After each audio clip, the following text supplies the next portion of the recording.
Hello. Hi. Hello.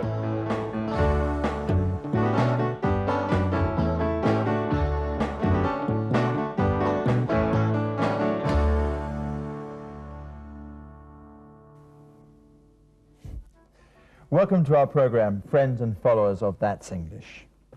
Sarah, it's your turn. In today's program, we're going to talk about class distinction, social behavior, and taboos in Britain. Social class is like the color of your eyes. People notice it. Really? Poor thing. She thinks she's upper class just because she's been to Ascot.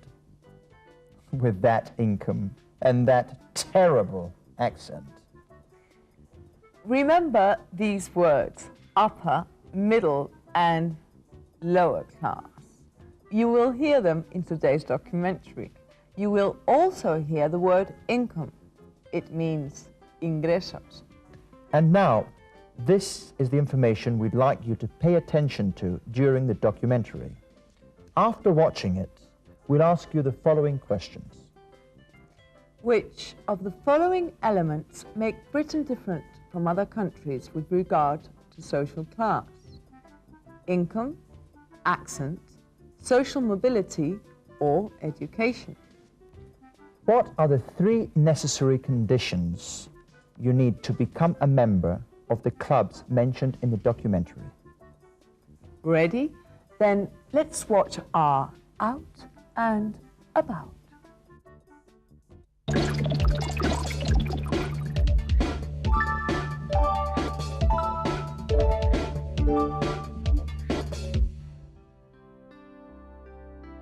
For centuries, there was a rigid separation between social classes in Great Britain.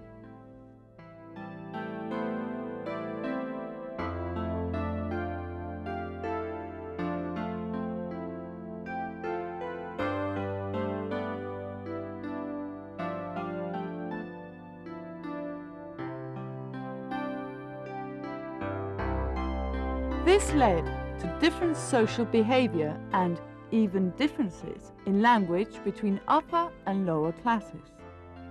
It was said that it was possible to identify a person's social class from their accent.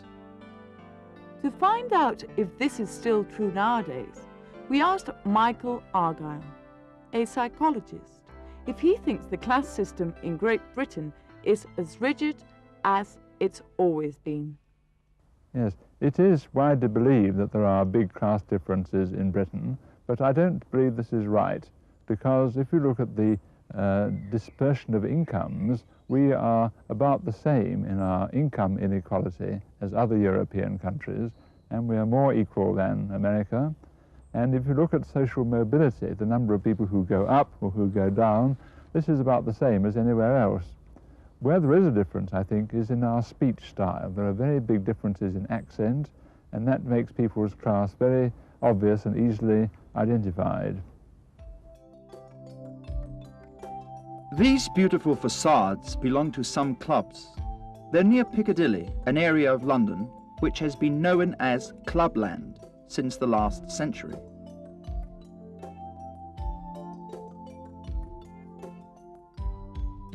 The club is a typically British institution. We've chosen it as the perfect example of a system of strict class segregation. Clubs also show some taboos in British society. To talk about taboos and clubs, we spoke to a specialist, the sociologist Susan Merchant. Could you give an example of a strong taboo in British society? I suppose we're talking about taboos. We could actually link it in with the class system in England. It's very difficult, if you look at someone coming from lower classes, they've got an accent. To be accepted into the upper classes with a lower class accent is quite difficult, particularly if it's a male. One of the most well-known taboos about clubs is the fact that women are excluded. A respected club found itself in trouble when Margaret Thatcher was elected Prime Minister. It was a tradition in that club to grant membership to all British Prime Ministers, but women were not allowed to join. Nowadays, women can go into certain areas of men's clubs, but they can't be members. We asked Susan if some clubs still require strange conditions for the admission of a new member. About strange conditions, I think if you're talking about whites, you've got to be male. No females are allowed, just simply males, and you're talking about middle to upper class. Clubs are certainly quiet places, ideal for reading, studying, meditating, or, if one so wishes, for boredom. Many of these clubs are real museums.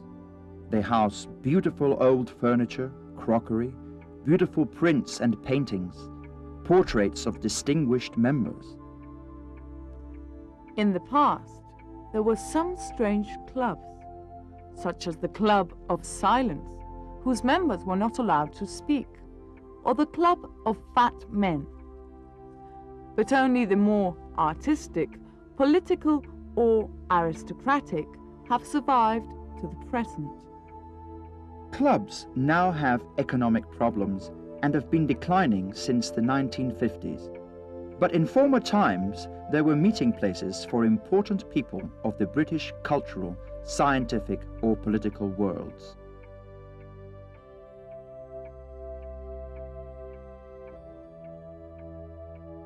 I think one can say that the most important decisions in the British history of the last 2 centuries have been made within their walls. But I think one can also say that time here has stood still.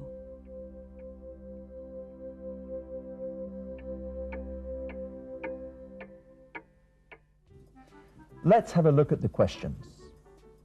Which of the following elements make Britain different from other countries with regard to social class?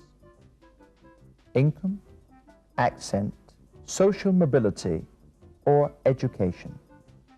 Let's listen to Mr. Argyle. Where there is a difference, I think, is in our speech style. There are very big differences in accent, and that makes people's class very obvious and easily identified. So the answer is accent. It's the difference of accents that makes Britain different from other countries. What about the second question? What are the 3 necessary conditions to become a member of the clubs mentioned in the documentary? Let's see. About strange conditions, I think if you're talking about whites, you've got to be male. No females are allowed, just simply males, and you're talking about middle to upper class. So to be a member of one of those clubs, you have to be white, male, and middle to upper class. I'm sorry, Sarah, you're not allowed in most clubs. Well, neither are you. Yes, but in my case, sex is not the reason. It's my income. And your manners, too. Manners? I'll show you in the sketch what I can get with good manners.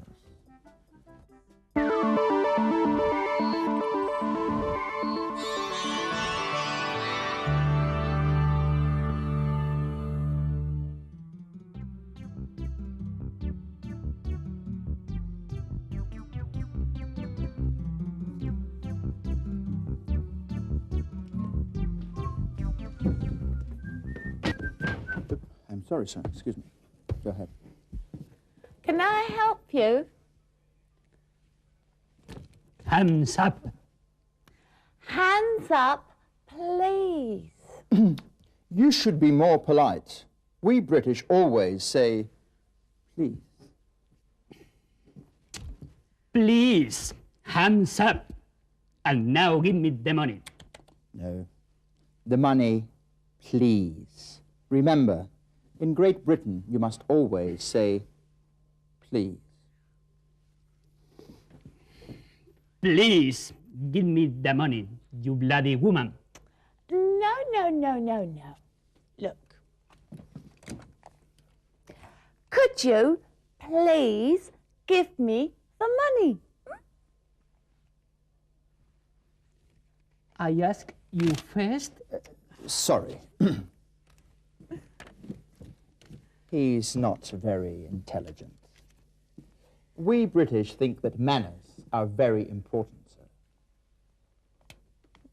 Of course, manners are important.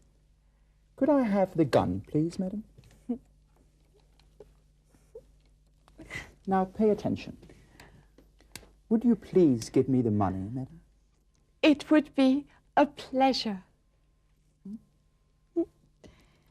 Oh, I'm sorry. It's tea time. I'm also sorry. Why are you sorry? Would you like to have some tea? I'm sorry, madam. I'm in a bit of a hurry, you see. Would you mind finishing your tea and putting all the money in the bag?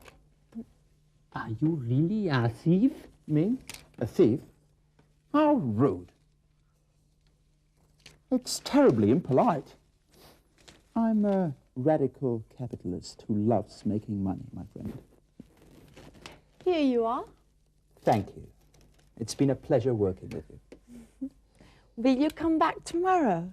I'm afraid that's going to be impossible. But I wonder if you could have some more money ready for some time next week? Yes, of course. Your gun, my friend. Thank you, sir. Goodbye.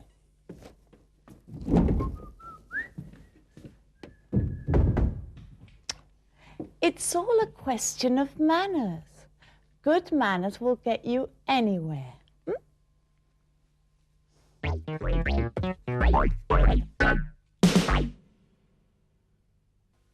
Gary, I must admit you were perfect.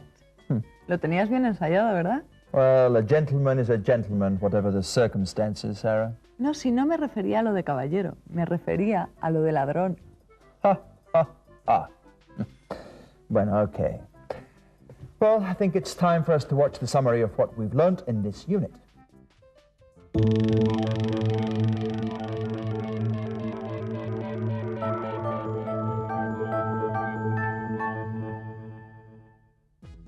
En esta unidad hemos aprendido a pedir permiso o pedir algo de manera educada. Could you please give me the money? We've also learned the use of negative questions to ask for confirmation, to make invitations and exclamations. Won't you come? We'd love to see you. Y a decir algún taco suave. Give me the bloody money. Well, and that's all for today. But we'll see you in the next program of That's English. What are you doing? Say bye, Sarah. They say you clean pearls with champagne. Is that true, Gary? I don't know. I never clean my jewels. What? When they get dirty, I throw them away. Goodbye. Bye.